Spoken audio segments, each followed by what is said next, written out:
Welcome back to my channel. আমার চ্যানেলে সবাইকে অনেক অনেক স্বাগত।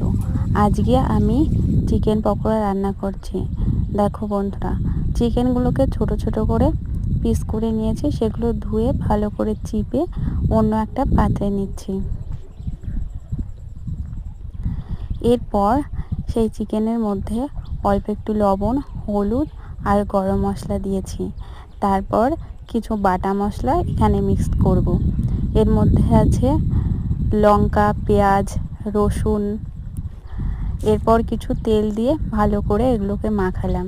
তারপরে কিছু কুচনো পেঁয়াজ দিয়ে আবারও ভালো করে মাখিয়ে নিচ্ছি।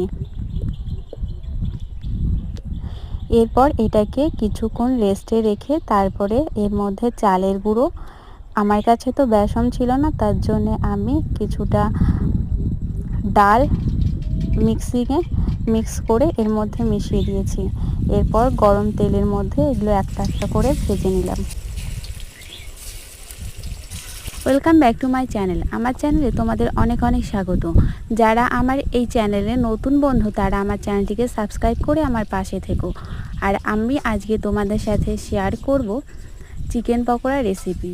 প্রথমে আমি চিকেনগুলোকে ভালো করে ধুয়ে ছোট ছোট পিস করে নিয়েছি। তারপরে এগুলোকে একটা আলাদা পাত্রে চিপে তুলে নিচ্ছি। এর মধ্যে লবণ, হলুদ, গরম মশলা দিয়েছি, আর কিছু বাটা মশলা আছে। এর মধ্যে রয়েছে পেঁয়াজ, রসুন, লঙ্কা, এগুলো দিয়ে ভালো করে মিশিয়ে নিলাম।